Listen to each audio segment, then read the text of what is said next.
You wanted it, you've got it. It's Infowars Nightly News, the beginning of a true independent news network to challenge the phony left-right paradigm and the prostitutes that the establishment has bought on both sides of the political spectrum to control the population. It is so historical what we're doing here, and we couldn't do it without your support. And I want to thank you from the bottom of my heart for being supporters of PrisonPlanet.tv and InfoWarsNews.com, and, of course, the weekday radio show from 11 a.m. to 2 p.m., the news websites, Infowars.com and PrisonPlanet.com. It is incredible that we're reaching tens of millions of people a week, and it's only growing. That's why the establishment, from Al Gore to Glenn Beck, on the left and the right, are invading cyberspace and trying to bring a mainline version of what we do to the population. But if you look at the numbers at StatBrain or Google Analytics or Alexa, we are absolutely annihilating Glenn Beck and Al Gore on every single front. The people don't want the same old fake flavors of left-right. They want simple, common sense, basic, pro-human information. That's what you'll get here. We called it 1776 worldwide. Now, we've got quite a transmission lined up for you. Many years ago, I had different cable networks and systems say, Alex, we want you to do a nightly news show. We'd pick it up. But I was so busy with a radio show that's also sent out via video on the web and making documentary films and writing books that I said, you know what, I'm not ready for that. But now, here with some commentary at the start of the show, I just want to point out that I realized it's my responsibility to bring you unscripted but heavily researched, teleprompter-free news and information. And because we've reached so many people, it is our responsibility to go to the next level, and we couldn't do it without you. So again, I want to thank all of you for spreading the word about PrisonPlanet.tv. Now, coming up tonight, we're going to talk to Dr. Sherry Tenpenny about the eugenics program. The U.S. government and other major governments adding sterilants to vaccines to carry out population reduction. We're going to look at Gardasil, the flu shot, the big Hollywood movies coming out to scare everybody into submission, like Contagion with Matt Damon and others. That's coming up. And then excerpts an interview I did with Hollywood and TV legend Ed Asner on Building 7 and the controlled demolition that was the 9/11 attacks. That is coming up later in this transmission. But first, let's go ahead and get into the economy. Kurt Nimmo on Monday wrote an article saying that Ben Bernanke was going to announce basically QE3 through this new TWIST program. And Kurt, by reaching and researching IMF and World Bank documents, was able to predict that it would be called TWIST, or basically going back to an early 1960s program to manipulate the bond market. And the stock market responded today by plunging by 391 points, or technically 400 points. The global markets also tumbled by 4%.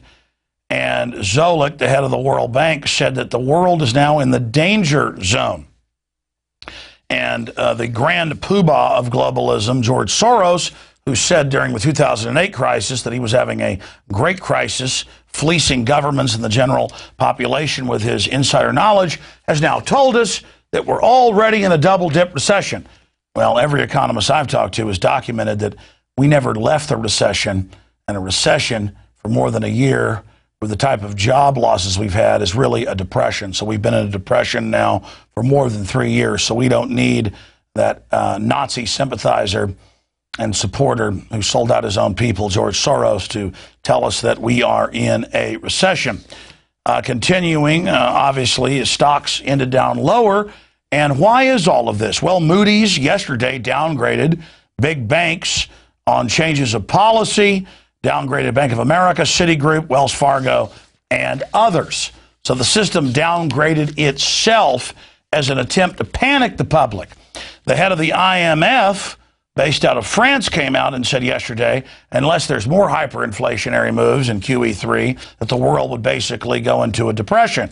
Now, the very same banksters did this in 2008, back in October. They said, give us unlimited trillions in taxpayer money, or there'll be a depression.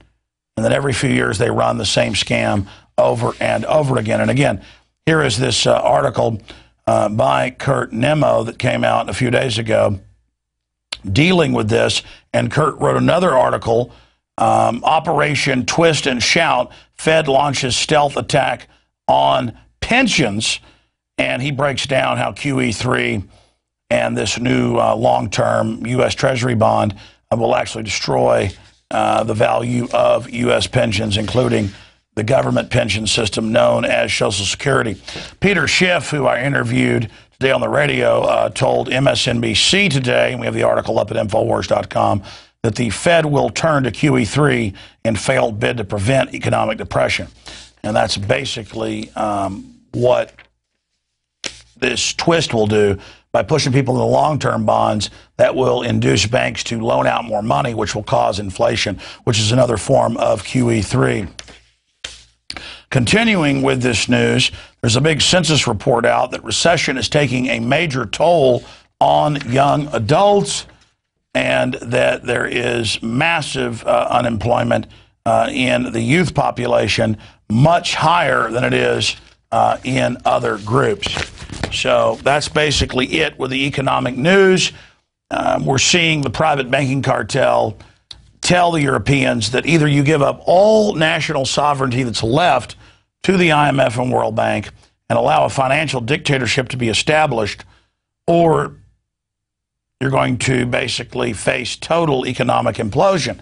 The problem is every time you give in to these terroristic financial threats, you are simply incrementally brought into greater levels of economic bondage and depression.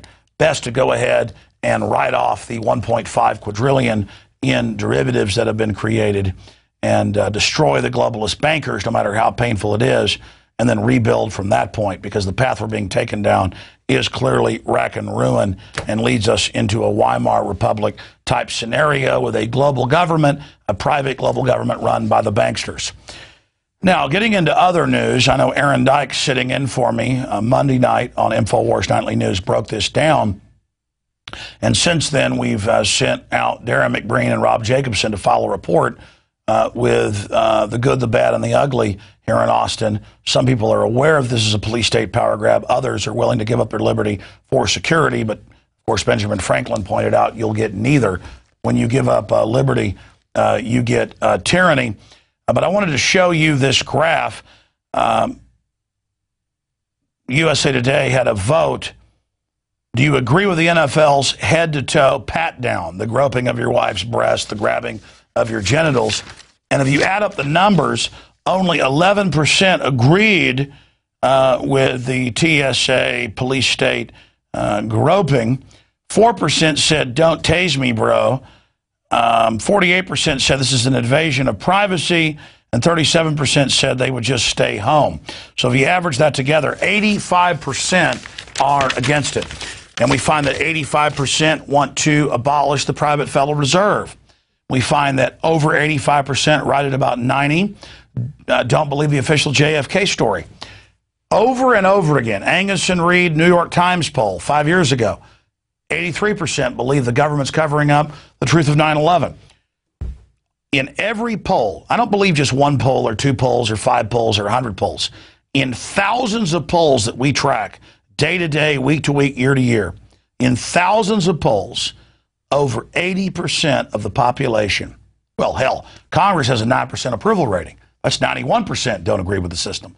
But in thousands of polls, above 80% don't buy a damn thing they're told by this pack of known liars. And that's the good news. The awakening has happened, but people just don't have confidence in themselves yet. They don't feel like they're the majority. They don't feel like they're in the right.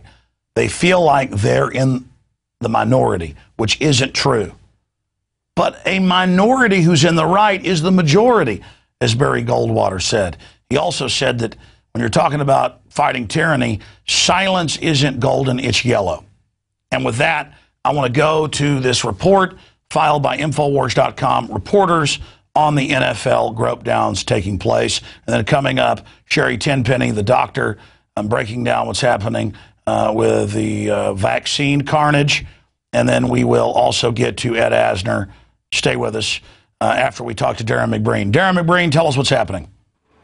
Thank you, Alex. Recently, Homeland Security announced that they will extend their Stasi-style grope downs on innocent, law-abiding American citizens who simply want to watch a football game. Now, we're here at DKR Stadium in the heart of Austin, Texas, to ask football fans how they feel about the new Homeland Security pat-downs. Having people pat down before they come in, I don't think that would, like, the cost and benefit doesn't make sense. If they have to wait in this big crowd and big lines and then still get checked just to go in to see, like, their favorite players, it might create some personal problems. I feel like people are always going to find a way if they want to do bad things. If someone really wants to do something, most likely they're going to do it and they're going to find a way to sneak it through. But the more roadblocks you put up there, I guess the harder it's going to be, the more you might deter somebody from trying. Really, I think it's kind of going overboard. I'm not really for it. I don't think that it really will get anything accomplished. You know, you had the guy who tased the individual, and that situation was big, and I don't want to get tased, so in a way, it's, hey, that's security. It's what needs to happen. But in another way, it's really intrusive. Having Homeland Security at the entrance of the gates could potentially make it safer, but I also feel like it's a violation of privacy. Last Friday, Alex Jones called for a boycott of the NFL in his attempt to prevent America from continuing down its path to becoming a nightmare police state. Don't be part of this ritual of corruption. Boycott it, and even if you don't go to NFL games, talk about boycotting it. This USA Today poll on September 16th clearly demonstrates that most Americans disagree with these aggressive procedures. But the federal government and Homeland Security don't care. Even though it's a clear violation of our constitutionally guaranteed Fourth Amendment rights, they're moving forward with their plans. You know, a lot of privacy advocates are in an outrage as far as, and this goes with the TSA and airports as well, about children that are being subjected to the same pat downs. And where do you draw the line, and what's your feelings about, you know, taking your kids to a football game and they have to be patted down as well? I can understand the reasoning for doing that, just because terrorist attacks can come through any ways and they would do anything just to get whatever accomplished. But I think that at football games, doing that to children is just is a little bit over the line. I don't think children need to be pat down. It would be an arbitrary age around 13, I think would be acceptable. Underneath that age, I think you should give children their space. Yeah, if you've got kids with you, especially, you know, you bring your son, your daughter, I don't know, it's a nice feeling that, okay, we a little bit of a hassle, slowed the line down, but I feel safe. I would hope that, you know, reasonable minds would prevail, and they would just say, you know, an 8-year-old kid is not going to be carrying a bomb of some sort. I would hope it doesn't get that far. If I have something where I don't feel like I should be touched, or I had a situation where I've been touched before and I didn't appreciate that one, I'm clearly not going to appreciate somebody who feels like they deserve to have to do it for security reasons. Like, that's not a good reason to be that intrusive to my body.